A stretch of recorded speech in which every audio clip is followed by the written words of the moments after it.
Hey guys, it's now time to explore Michael's circularity criticism when it comes to looking at Hume's theory of psychological continuity, or more importantly, his theory of personal identity. Now, if you remember, Locke said that consciousness and the way it presents itself to itself throughout memory is what creates psychological continuity. So it can easily be argued, especially from an old-fashioned way that we view consciousness, that consciousness has memory in it, and consciousness has that continuity within it. So therefore, if consciousness has memory in it, but memory produces consciousness, we've got a bit of an issue, and that's what today's video is mainly about. So our overall goal is that we're going to explore the main criticism of Locke, Michael's main criticism of Locke, which is what we call the circularity criticism. We're going to name and define the circularity criticism, and we're going to explore how Michael uses it to criticize Locke. So obviously you score yourself on the success criteria, and then once you've done that, do me a favour, pretty please with the cherry top, and tell me which one came first. Thanks. Right, so it's worth knowing that this criticism is only part of a very small paragraph in Michael's paper, but it needs to be elaborated on with a lot of depth in order to further, what's the word I'm looking for? It needs to be elaborated in a lot of depth in order to really understand her main criticism of Locke. So that's why it's a long kind of visual concept map with an itty bit of text, alright? So let's have a look-see, alright? If we take the brain out of someone and we transfer it into Wanda's body, we get someone new, just like in Get Out, right? And most people would think, because the brain is where the thinking happens, the thinking thing, and the person is a thinking thing, that if we take the brain out, we transfer it into somebody else, we are still the person whose brain was experiencing life in another body, i.e., obviously we're looking at in the case of Get Out, we're looking at the case of the white guy before he got transferred into the body of the black guy, alright? Or we can think about that in the case of Wanda before it was taken out, before Wanda's brain was taken out and put in the body of a friend, or in this case it was supposed to be you. So we know that thinking happens here, and we also know that this is where memory happens, and this is highly related to Locke's view of self. So no biggie there again. And again, if we were to look at the case of Ross and Rachel, hopefully some of you are friends of friends, you remember that if we take out Ross's brain and put it in Rachel's body, most of us would still say that is Ross, but with Rachel's body, okay? We would basically see her not as Rachel, but we're probably thinking that is Ross in Rachel's body. But of course, we would also have to think of her as maybe something different when we look at legal or other kind of implications. So perhaps that's not the case. Perhaps it's not the case that Rachel is Ross. We've got someone completely different, i.e. we've got Shwanda, okay? But let's look about it. But the new person kind of really does have the memories and the ideas of Ross, and probably thinks that they are Ross because their brain carried forth that consciousness and carried forth that memories, right? Now, because just because Shwanda or Ross think that they are Wanda or Ross, right, it doesn't necessarily mean they are. Now, this is the really important thing. This is where you need to take a note. What's to say just because you think you are somebody, that's the person that you are? If I take out Wanda's brain and I put Wanda's brain in the new person and create the Shwanda, Wanda's still going to think Wanda's Wanda. Let's go to the friend's example. If I take out Ross's brain and put it in Rachel, right, Ross is still going to think Rachel is Rachel. But just because Ross thinks Ross is Ross in Rachel's body, I think I made a boo-boo a couple of sentences ago, I'll just go over it. Just because Ross thinks Ross is Ross but in Rachel's body, does that necessarily mean that his memories and his experience of his consciousness is genuine or authentic? Is it real? I.e., just because he thinks he is this person and he has those memories and that experience, is he that person? Alright? So, is Shwanda Wanda when Wanda thinks Wanda is Wanda? Take a note. So what this little thought experiment really gets us to think about is that perhaps there is something outside of our realms of experience, or outside the definition of Locke's theory of identity, that really helps us understand what a person is a person, because we need to find a way to verify that these memories are legit, all right?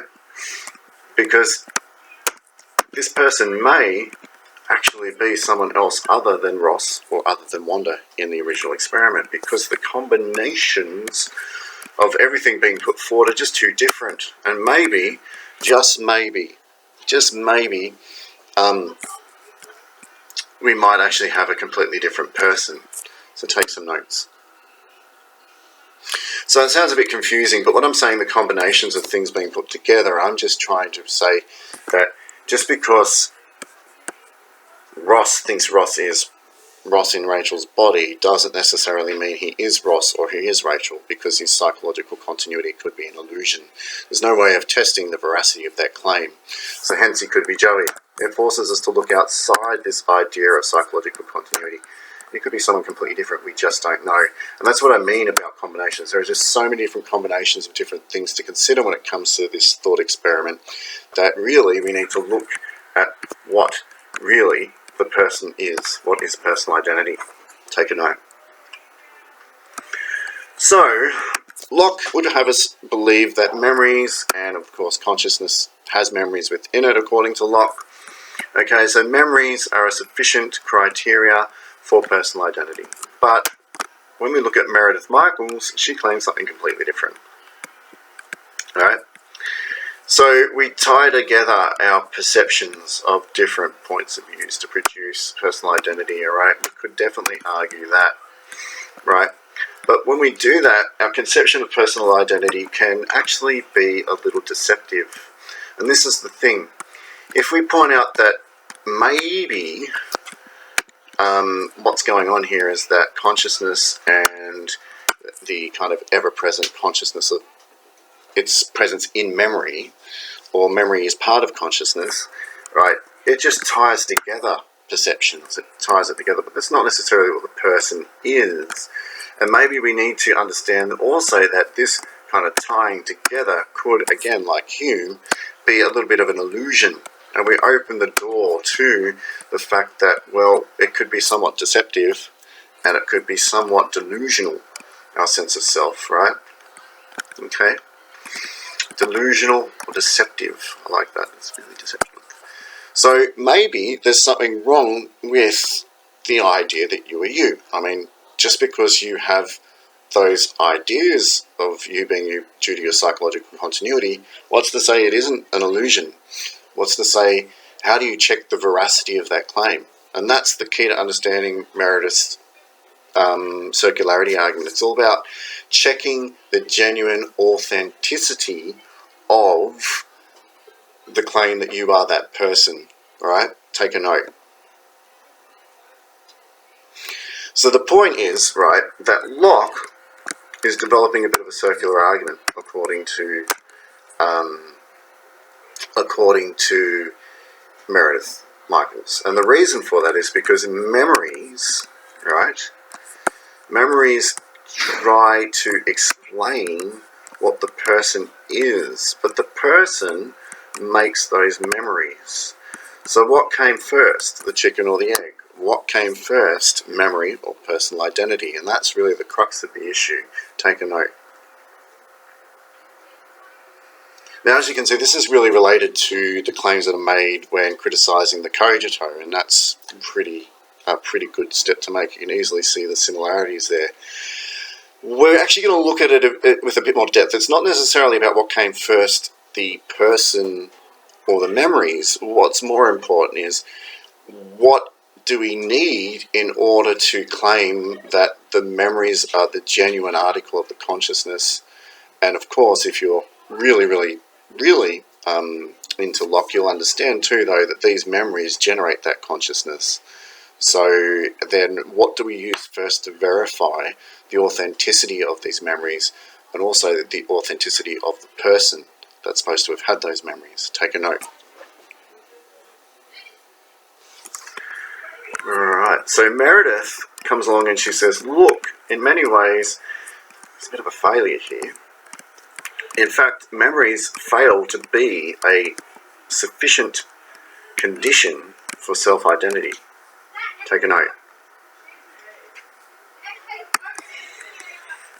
Because if I zoom out, what's really important is that the existence of memories presuppose the already existent idea of self-identity. But, and here's what's really important, the continuity amongst these memories creates the identity. But hang on, in order to have the identity, you need to have a self-identity beforehand to create that continuity and to create the memories in the first place. I'll try and reword it in a better way, and just a couple of sentences. What's really being said here is that there needs to be a self that experiences the world in order to create the memories. But the memories create the self. So how do the memories happen in the first place if the memories create the person? And we fall into this circular argument. All right. Now, the problem with the circular argument isn't necessarily like I think, therefore I am, where one presupposes the other. What's needed and what's really key to understand here is that you can't say these memories are authentic memories of the self unless you refer to the self that already had those experiences. Take a note. But the problem with his argument is that that self was created by these memories.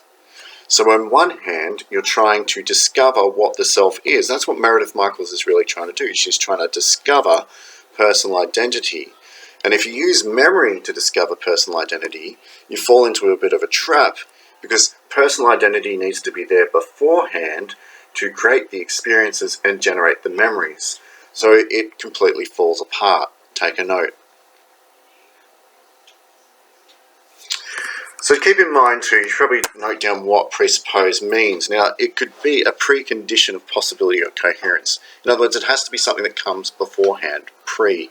Or it's the beginning of a line of argument or a course of action. Again, it comes before, all right?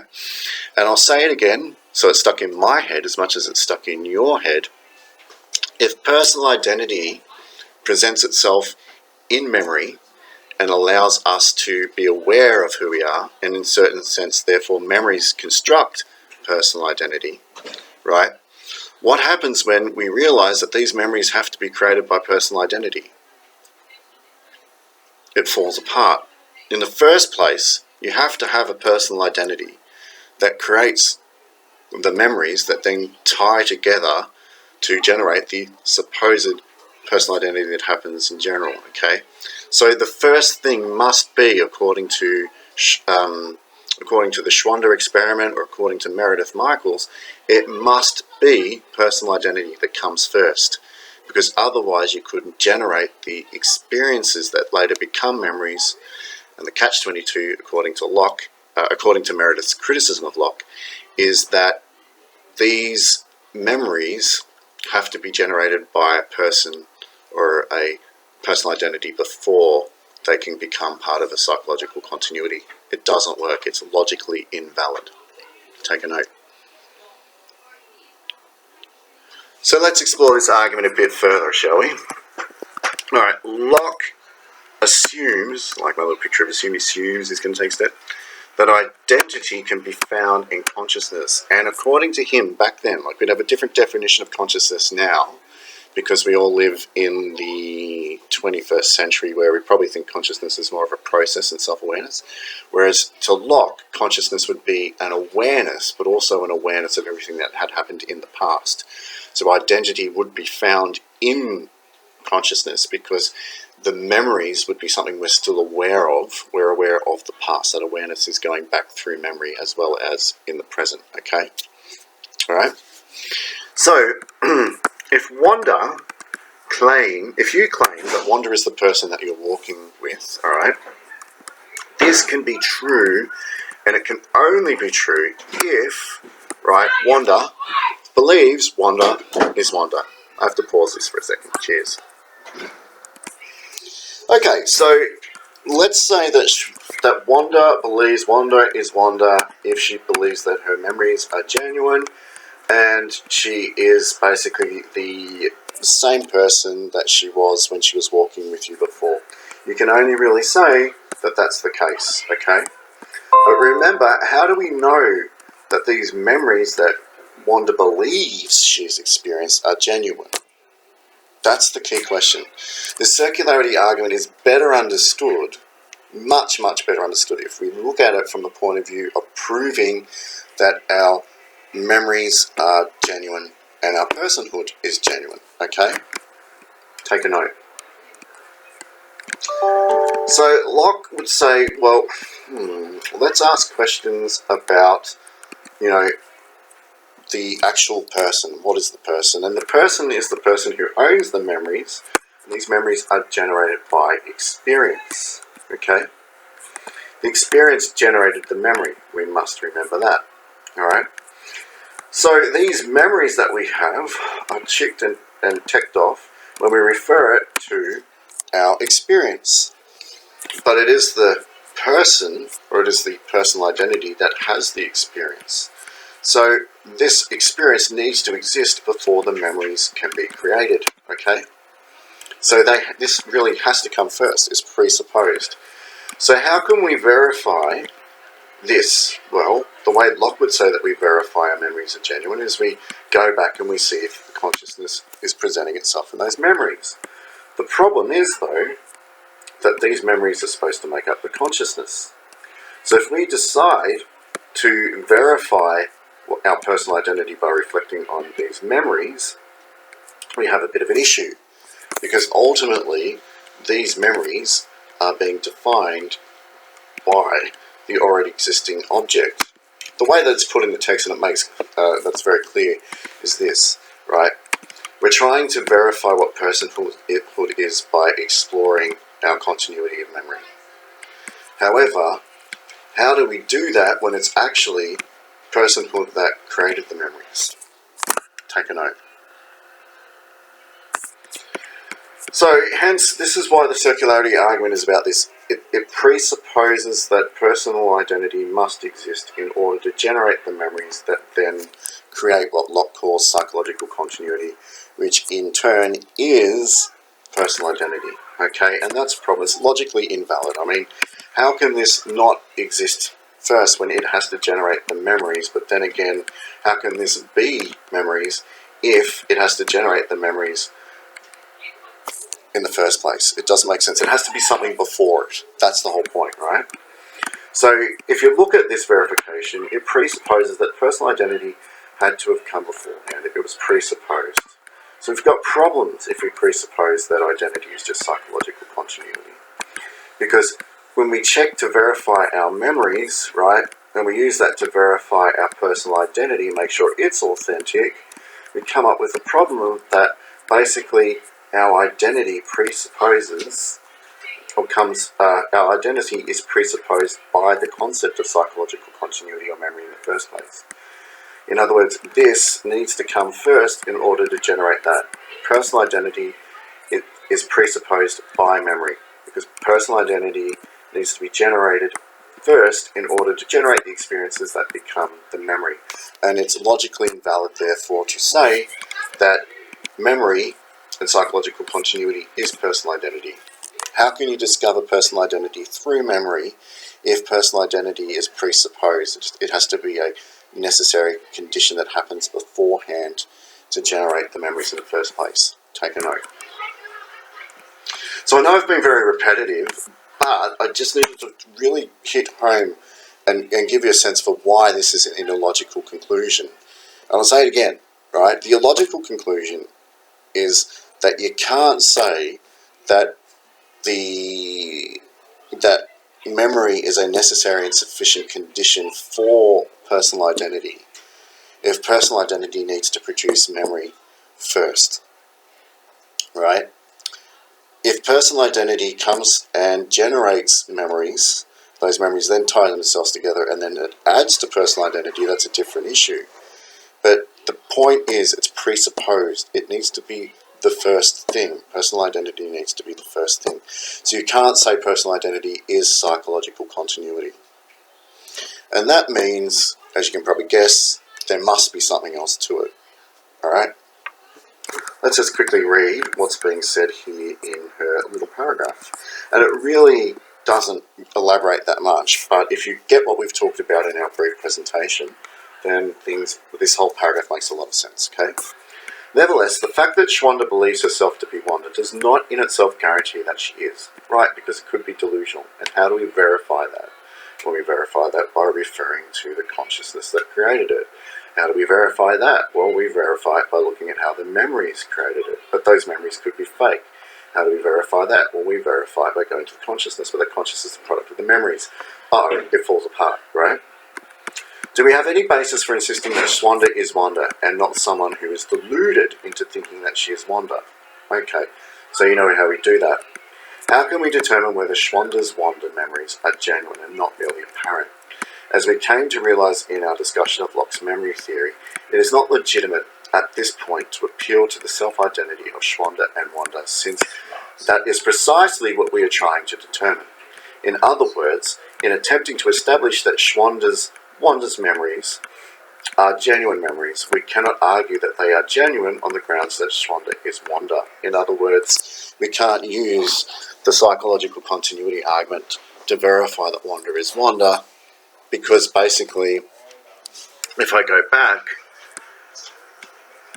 you can't really appeal to the self-identity of Schwander, okay? We just don't know what it is that's actually establishing or building the personal identity. So take some notes, please. Cheers. That's it. Now, have we gone through the circularity argument? Yes. Have we? It's basically that in the circularity argument, or the idea of psychological continuity, according to the circularity criticism, presupposes the existence already of a personal identity that can create the memories. All right? That's it. So, again, if you use Locke's theory to verify that Schwander is Wanda, it breaks down. It can't be done. It can't be done because you're appealing to a theory that says that personhood or personal identity is nothing but the psychological continuity of memory. But the issue with that is that there needed to be something beforehand that generated that psychological continuity. So we can't say, using the brain transplant analogy and Locke's kind of theory of psychological continuity that goes with it, we can't use that to verify that Wanda is Wanda. There needs to be something else. What was the thing beforehand? Or, more importantly, what is the other thing that allowed the psychological continuity to begin? And we see, of course, we know what the criticisms are. So rescore yourself on the success criteria and go to the exam-like question. And we'll see what she has to say later on when we talk about bikes. Believe it or not, bikes, of all things. Cheers.